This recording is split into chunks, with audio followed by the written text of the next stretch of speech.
2015 marquera le Grand Raid des Pyrénées comme une année forte en émotions. Des paysages uniques, du soleil, des orages. Les 3 courses de trail en plein cœur des Pyrénées ont été à la hauteur des attentes des 2300 coureurs qui ont franchi la ligne de départ.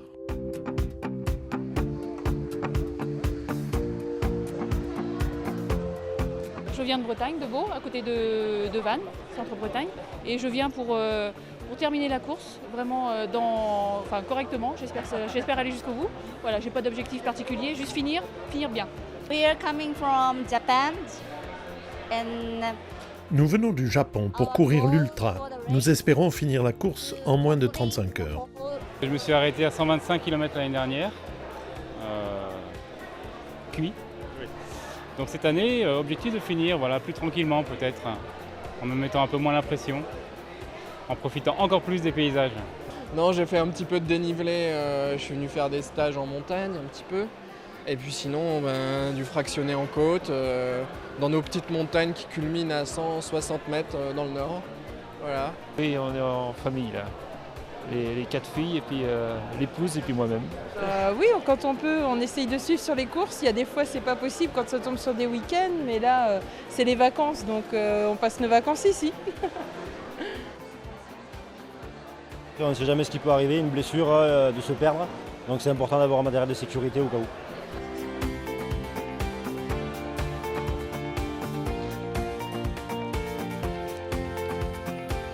Je prépare mes affaires pour les différentes bases de vie.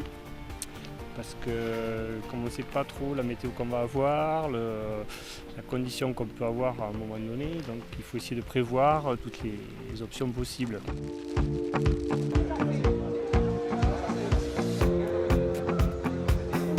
Afficher normalement le numéro de téléphone du PC course. Tous ceux qui veulent le noter, qui vont l'avoir fait. Sur votre tête ou ailleurs, elle est tombée, regardez bien. C'est nous qui l'avons fait.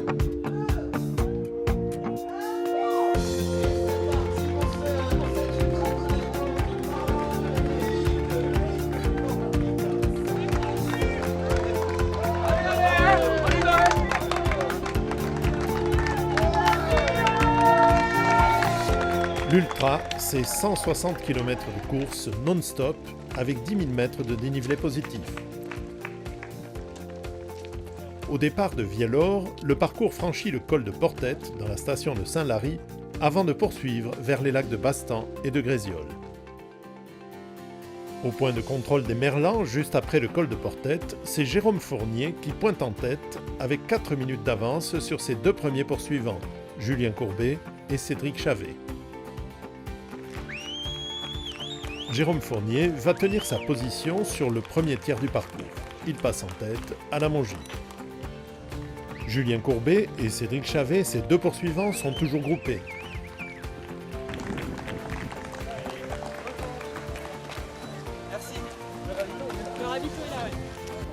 Au pic du Midi de Bigorre, Jérôme Fournier devance Julien Courbet de 14 minutes.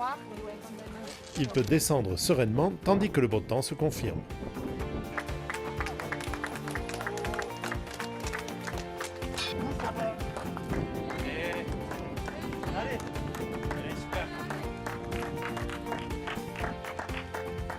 Les 3 premiers en précèdent 570 autres, tous animés du désir d'en découdre avec les 10 000 mètres de dénivelé positif.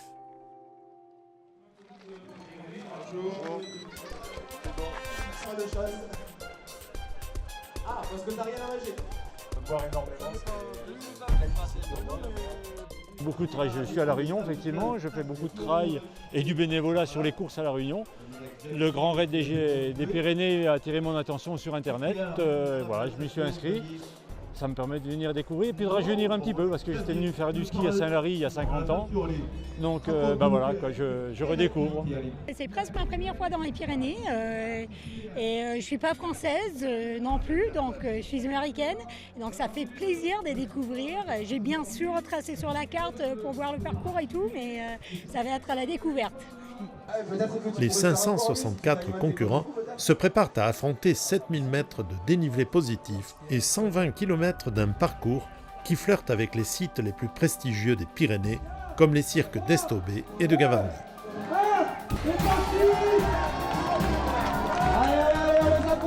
ça soit la folie là ici, à la station de Burgari, je veux que ça soit le feu.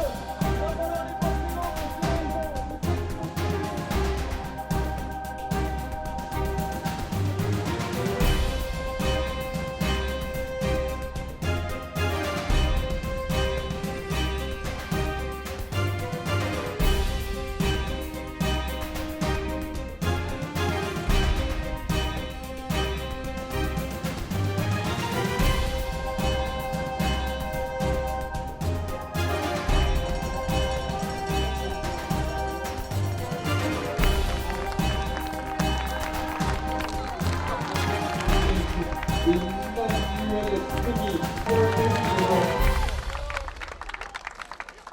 Radio Star 1589. Ce qui est cassant, c'est la descente.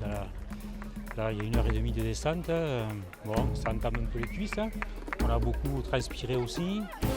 Bon, alors là, il faut refaire le plein un peu, plus salé, bien boire. Puis bon, on va rattaquer.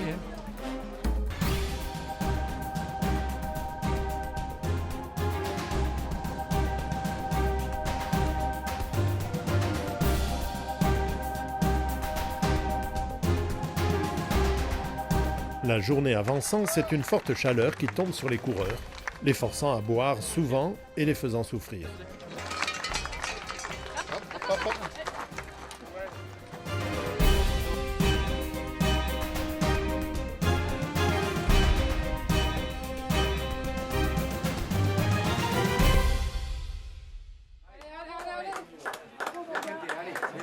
À Hautacam, Jérôme Fournier mène toujours la course.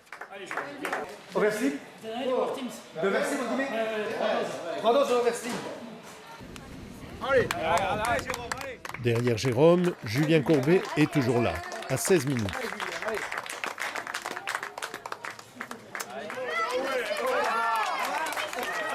On a vu toutes les fontaines qu'on a trouvées. La chaleur, la chaleur, Et l'arrivée sur les parties, plus on descend d'Hautacam, plus ça monte la chaleur. Les parties goudronnées, c'était...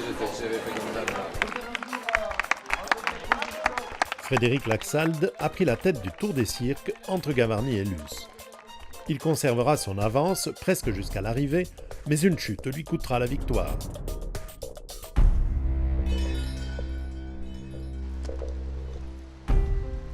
Pour moi, c'est la première fois que je suis venu courir ici dans les Pyrénées. J'ai vraiment savouré ce parcours qui est vraiment un pur trail. C'est un parcours très technique, quoi. Beaucoup plus habitué à courir dans les Alpes et en Provence. Ici, c'est vraiment du sur-mesure pour faire du trail, quoi. Des paysages merveilleux, des bénévoles exceptionnels, des touristes, enfin des randonneurs auxquels j'ai pu me raccrocher et m'échapper de cette douleur que j'ai eue en permanence pendant, on va dire, près de 20 heures. Pendant 20 heures, j'ai subi cette course et sans tout ce phénomène autour de moi, je pense que je suis incapable de réaliser cette course, quoi. Au moins de la finir. Il a quasiment mené la course depuis le 40e kilomètre. 3, 2, 1, et allez, c'est superbe. Allez. Troisième course du GRP est celle qui rassemble le plus de participants, le Grand Raid de 80 km et 5000 mètres de dénivelé positif. Au programme, le col de Portette, le pic du Midi, Tournabou et le retour par la Hourquette-Ner. Au checkpoint de Lamongie, Thomas Galpin de Balma passe en tête, accompagné d'Adrien Séguré. Maxime Casajous de Naï est troisième. Là j'arrive en troisième position, je reviens de suite après le ravitaillement sur les deux premiers. Et voilà, je m'étais dit d'essayer de faire l'effort dans la montée du pic du Midi pour faire la différence, ce que j'ai réussi à faire. Et je passe au pic du Midi en tête avec, je ne sais pas exactement, 5 à 10 minutes d'avance. Et voilà, et j'ai fait l'effort aussi dans la descente suivante. En montée, je descends beaucoup sur mes appuis. Et effectivement, on dirait que je recherche des champignons. Mais je crois qu'ils courent pas mal comme ça en Espagne aussi. Voilà. C'est pas très esthétique, mais j'ai l'impression d'être plus efficace. L'impression, hein. Comment ça va, Hervé? Oui, écoute, ça va mieux que tout à l'heure. Ouais. Mais Ça ira mieux en descendant du pic. La pluie va s'inviter sur la course, à tel point que les organisateurs vont court-circuiter le parcours au col de Sancourt. Tous les concurrents n'auront pas eu la chance de monter au pic du Midi. Chez les bénévoles, c'est la mobilisation pour les réconforter. Allez, la soupe à Jojo, elle est chaude, elle est par ici, la bonne soupe. On vient, la soupe à Jojo, elle est prête. Elle est très très bonne, la soupe à Jojo. Un peu de sel, un peu de pâte, un peu de poireau, du chaud, formidable.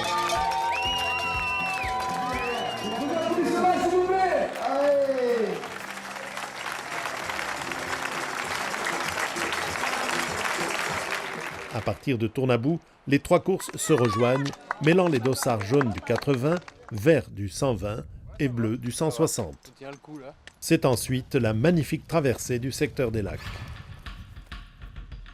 Alors que la deuxième journée avance, les orages et la pluie s'installent avec violence sur la Hourquette-Ner, barrant le chemin de la course. Compte tenu des informations qui nous remontaient des gens sur place, que ce soit le PGHM, que ce soit les accompagnateurs en montagne qui étaient présents sur les points hauts, que ce soit les bénévoles qui étaient présents sur les points de ravitaillement, on a décidé de stopper, d'arrêter les coureurs à Aiguecluse et de les rapatrier depuis Tournabou sur Vialor. C'est une décision qui est toujours dure à prendre pour un organisateur, qui, je le sais, frustre forcément les coureurs, mais qui pour nous finalement est celle qui a permis d'avoir tout le monde en bonne forme à l'arrivée. Et ça reste la priorité.